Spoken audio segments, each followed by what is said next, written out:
bueno, presento brevemente a Lucía, aunque todos la conocen, ¿no? Para la gente que está conectada,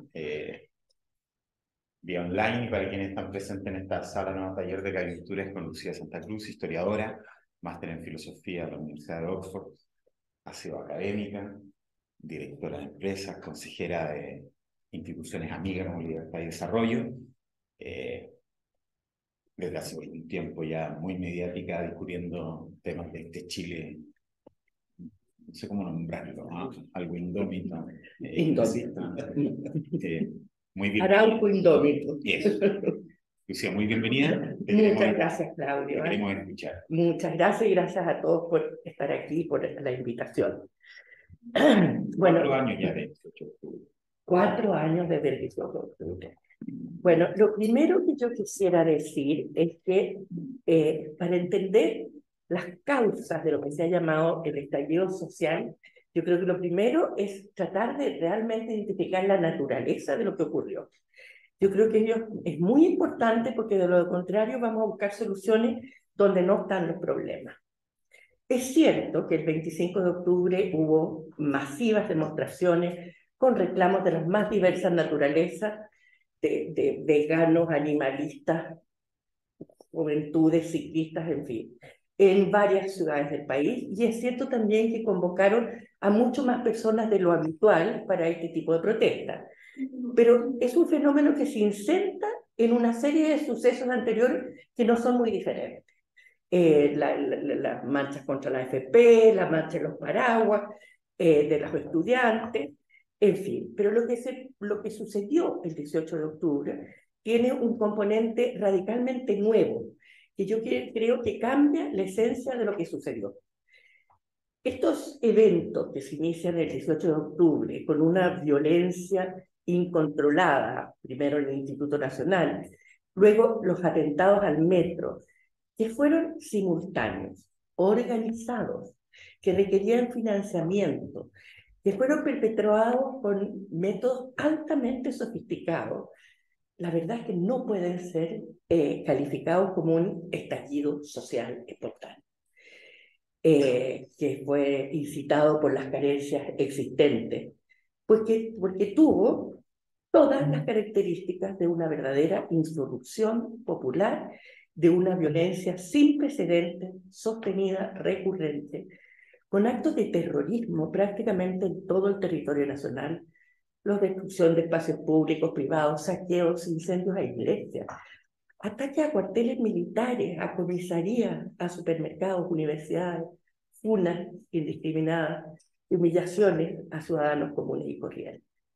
Esto significó la destrucción del orden público, el imperio de la ley, el Estado de Derecho, que mal fueron los propósitos insustituibles por los cuales se creó el Estado en primer lugar. Fue un movimiento, creo yo, con varias dimensiones que se superponen y se traslapan, pero que sí tenía una columna vertebral revolucionaria del Partido Comunista, Frente Amplio, grupos anarquistas, y al parecer alimentados por barras bravas y narcotraficantes. Por supuesto que esto no quiere decir que no habían legítimas carencias ni legítimas demandas sociales, pero existió el objetivo político claro, explícito, de destituir al presidente de la República. Y en eso yo creo que el presidente Piñera ha anotado un punto muy significativo al hablar de un golpe de Estado no tradicional. Porque cuando se trata de eliminar al presidente democráticamente elegido y se hace por medio de la violencia, es una suerte de golpe de Estado que no proviene de Fuerzas Armadas, pero sí de fuerzas populares. Tal vez no tenía líderes entendidos como caudillos, pero sí había dirigentes. Y sobre todo, a pesar de que no había una participación propiamente de partidos políticos, sí lo había del Partido Comunista, que ejercía control sobre la Mesa de Unidad Social, que fue la que convocaba a los desórdenes, la que los convocaba y al mismo tiempo los retiraba, con obediencia total. Cuando decía hay que ir, iban. Cuando decían no va a haber violencia, no había. Y eso demuestra que hay una dirección. y el Frente Amplio, que también comandaban organizaciones territoriales. Bueno, este método de movilización violenta yo creo que hizo muy difícil combatirla con los métodos policiales tradicionales, sobre todo en un contexto donde los sectores supuestamente democráticos no hicieron una condena expresa y concisa contra la violencia. Yo creo que ese punto no podemos olvidarlo, porque ese punto es esencial. No podemos olvidar tampoco que mientras se destruían los cimientos de la convivencia democrática, no fue solo el Partido Comunista, el cual, como queda claro, perseguía solamente la destitución del gobierno democrático, sino que fue la oposición entera, con nobles excepciones, incluidos los partidos de trayectoria democrática supuestamente incólume, quienes callaron, en el mejor de los casos, mientras en otros implícitamente justificaron la violencia en cada instancia. Las condenas nunca fueron tajantes, son acciones legítimas de desobediencia civil. Siempre había una justificación contextual, es una respuesta a décadas de abuso. No pocas veces el apoyo era explícito. La diputada Pérez, ¿cómo quieren que no lo queremos todos? O la Fabiola Campillay. Y como regla general, no se dejó de socavar el trabajo policial, llegando a afirmar, ya no basta con reformar, llegó la hora de refundar. Es más, a partir de octubre del 2019, este tipo de terrorismo, de vandalismo, adquirió un estatus. Quienes fueron aprehendidos en este contexto se transformaron de un momento a otro en presos políticos de la revuelta. Quizás la mayor expresión del desvarío octubrista que se apoderó de parte importante del arco político del país. No solamente eso, sino que tenemos que ya el presidente Boric, ya como presidente, declara que no son delincuentes, igual que Allende tal vez, que son jóvenes idealistas, y los indulta. Es más, en vez de tratar de contener las explosiones de violencia, se trataba de enardecer a la población con acusaciones falsas de centro de tortura en Baquedano o que se estaba usando la soda cáustica en los carros lanzagua. Por supuesto que se resistieron a aprobar las leyes que penalizaban estas conductas. Y sobre todo la denuncia se concentró siempre en los fracasados intentos de contención por parte de la policía y en los excesos que en ellos se habían cometido. En suma, la oposición en algunos casos fue ambigua frente a la violencia y en otros cómplice activa. Los partidos, por supuesto, se rehusaron, como dije, penalizar los actos con leyes adecuadas. La verdad que de este modo el gobierno se encontró en un dilema prácticamente insoluble entre el imperativo de restaurar el orden público, el Estado de Derecho, el imperio de la ley, y la posibilidad de que al intentar ello concitara mayor rechazo de la población por el uso de la fuerza y la represión. En la primera encuesta CEP, después de octubre, las personas declararon en una gran mayoría que se oponían a la violencia, pero también estaban en contra del uso de la fuerza pública. Entonces, se demandaba que el gobierno hiciera respetar el Estado de Derecho, pero que lo hiciera sin consecuencias indeseadas, las cuales en tiempos de mucha confrontación no son fáciles de evitar, sobre todo cuando no existe el número suficiente de policía. No olvidemos que en un momento dado el presidente le pidió a la policía que hubiera protección de todas las estaciones de metro y le contestaron: para eso necesito X número y tengo 10% de eso. Si yo voy al metro, le dejo la moneda abierta. Y tampoco estaban adecuadamente entrenadas como para enfrentar una revuelta tan extensa y tan extendida territorialmente. Y la pregunta ¿es posible realmente enfrentar con armas de fuego a una población que no las tenía? ¿Sería eso uso proporcional de la fuerza? ¿Puede hacerse aquello con policías y fuerzas armadas con prestigio crecientemente menor? Bueno, ¿cuáles fueron las causas de esto? Son múltiples y mucho hemos leído, pero permítanme a ver si puedo agregar algo a lo que ya se ha discutido respecto a por qué nosotros sufrimos esto, porque estos factores más bien permanentes a los cuales yo voy a aludir siguen ahí.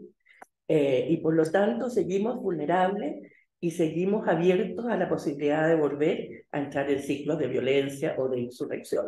Espero que no. Bueno, las causas incluyen obviamente aspectos institucionales, constitucionales, políticos, culturales, sociales, demográficos, económicos, y también aquellos relacionados con la evolución de la idea, de las ideas y de los climas de opinión. A mí me gustaría esbozar ciertas hipótesis. La verdad es que los paralelos históricos no siempre son muy conducentes a una mejor comprensión, pero es bien interesante constatar que las dos grandes revoluciones de la modernidad, la Revolución Francesa y la Revolución Bolchevique, no ocurrieron, como muchas veces se sostiene, como meras revueltas contra la miseria, contra la pobreza, sino que al igual como sucedió en Chile, fueron precedidas de grandes transformaciones, de crecimiento económico y desarrollo que cambiaron la estructura social. En ambos casos, ello llevó al surgimiento de nuevas clases burguesas, enriquecidas, pero privadas de los derechos y del trato que la nueva posición que habían adquirido les permitía reclamar. Y en consecuencia a un repudio, una gran desatisfacción con el orden existente y a un reclamo de igualdad ante la ley y en dignidad que no existía en la estructura política social del antiguo régimen. En ambos casos, este crecimiento, estos procesos de desarrollo, fue frustrado por un rápido deterioro de la economía. En Francia, por la reiterada falla en las cosechas y un excesivo endeudamiento por la guerra de independencia norteamericana, entre otros. Y en Rusia, como resultado de la Primera Guerra Mundial. Bueno, en Chile nosotros experimentamos una transformación de la economía chilena que dio lugar a un ciclo de crecimiento económico sostenido a tasas inéditas, y con ello aumentaron significativamente los niveles materiales de vida de todos los sectores, llevando a rango de prosperidad sin precedentes que cambiaron los patrones de consumo, el bienestar, los estilos de vida de todos los chilenos. Ahora, por razones del imperativo de lograr cada vez mayor eficiencia que impone una economía de mercado, que es esencialmente competitiva y que exige la contratación de los mejores para sobrevivir en el mercado global, aumentó la importancia del mérito como criterio de selección para ocupar cargos y posiciones. Una economía de mercado competitiva abierta al mundo no se puede dar el lujo de tener empresas que contraten por pitutos o por razones que no sean las de la mera eficiencia y calidad de sus empleados. Del mismo modo, este crecimiento y esta modernización capitalista, a la cual alude Carlos Peña siempre, cambiaron radicalmente la estructura ocupacional, generaron muchos mayores trabajos gerenciales, ya mano de obra calificada, mientras disminuía el número de ocupaciones manuales y de baja calificación. La participación del sector privado permitió, a su vez, aumentar el capital educacional del país, elevando el promedio de años de escolaridad de 4 años. Hasta el año 70, Chile tenía los índices más lamentables de rendimiento, en los índices de rendimiento social. Los niños de Chile tenían 4 años de escolaridad. Ello, en parte porque no estaba cubierta la población con sistemas educacionales, pero en parte, y yo siempre lo cito porque creo que es una lectura que debería ser obligatoria, Sol Serrano escribió un ensayo, un libro maravilloso que se llama El Liceo, y ahí queda patentemente claro cómo los niños de Chile hasta el año 70, por lo menos, en parte no asistían al colegio por hambre y falta de zapatos, porque no podían caminar los kilómetros, que los distanciaban de sus colegios y por hambre no tenían la fuerza para caminar. Entonces, debo añadir, porque en estos momentos en que muchas veces se añora ese estado de bienestar que habíamos tenido antes de la transformación económica del país, esa educación escolar de 4 años promedio recibía prácticamente la mitad del presupuesto educacional, porque la otra mitad iba para el 3% de la población, la más calificada, la más privilegiada, que asistía a las universidades. Bueno, este desarrollo del sector privado en la educación es lo que permitió el crecimiento de 4 años a 12 años, que el acceso a la educación superior tuviera el 3% a más del 50%, de los cuales un 70% era la primera generación que accedía a esta oportunidad. Ahora, yo creo que no es necesario ser marxista para constatar que los cambios en las condiciones de vida modificaron en su esencia, modifican en general, las formas de relación entre los chilenos. Cambiaron los mecanismos y criterios de jerarquización social y se generaron dos fenómenos importantes. El surgimiento de élites mucho más amplias y variadas que aquellas del orden social tradicional, vinculadas a la generación de riqueza. Y, por otra parte, la disminución de la pobreza, desde el 45% o más, lo cual dio lugar al surgimiento de una clase media emergente aspiracional. Hoy a mí se me paró el reloj. No, pero estamos perfectos. ¿Estamos bien? Ah, ya. Sí, ¿Estamos bien? Ya. Ah, ya. Por cierto, se trata de un fenómeno muy incompleto, con un sistema de educación pública que no tuvo ni ha tenido los avances en calidad que la meritocracia realmente exige. Ello en gran medida porque no se ha abordado el problema de la calidad en la educación.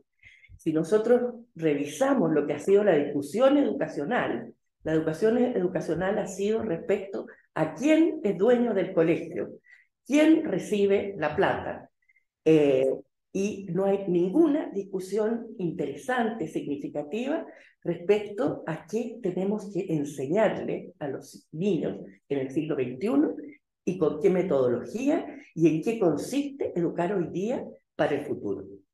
Bueno, esto produjo una gran movilidad social absoluta, en el sentido de que, salvo un núcleo duro de pobreza, porque incluso en la pobreza hay mucha movilidad social, los que en un momento son pobres pueden salir de esa pobreza, ¿no es cierto? Pero, los habitantes hoy día, a pesar de los últimos 10 años de desastre en realidad, tienen condiciones y oportunidades infinitamente mayores que sus padres, los cuales en su gran mayoría no podían esperar ocupar sino la misma función que habían ocupado sus padres, sus abuelos y sus tatarabuelos. Por supuesto, al igual que el resto de los países, la movilidad relativa es más bien escasa. Ahora, estos cambios, que son positivos en sí, también tienen muchas debilidades, y las etapas de modernización incompleta, a veces ya llamada la trampa de los ingresos medios, son siempre muy riesgosas y en la práctica es una etapa que muy pocos países pueden y han logrado superar con éxito.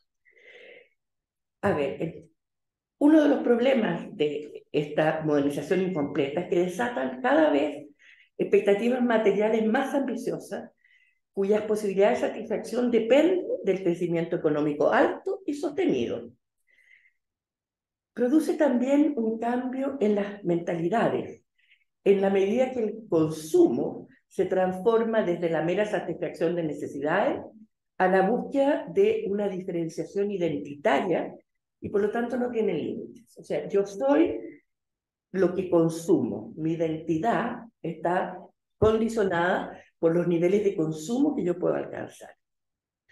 Ahora, también es cierto que cuando las personas salen de la indignidad, de la pobreza y de condiciones subhumanas, se producen cambios psicológicos muy trascendentales que tienen consecuencias políticas. El pobre que siente que ya no lo es, reemplaza esa desesperanza crónica aprendida, que yo creo que es el síntoma de la peor de la privación material, y la sustituye por aspiraciones y expectativas que pueden ser ilimitadas. Cuando salen de la pobreza, yo creo que cambia la percepción de ellas mismas. Adquieren mayor autoestima, sobre todo si va acompañada de mayores niveles educacionales, se sienten y se saben con razón iguales y exigen y reclaman sus derechos y un trato igual ante la ley.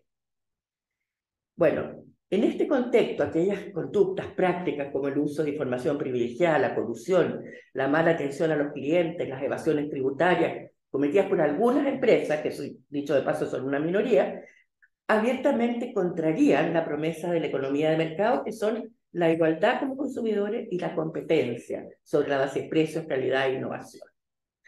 Entonces esto erosionó la idea misma de la meritocracia, porque en un sistema meritocrático las posiciones en la sociedad no pueden nacer del privilegio, ni tampoco ser el resultado de abuso, y es en virtud de eso que la meritocracia tiene una connotación más positiva que otras formas en el fondo, de organizar la desigualdad, porque la meritocracia no asegura igualdad, sino que cambia los mecanismos para ordenar la sociedad.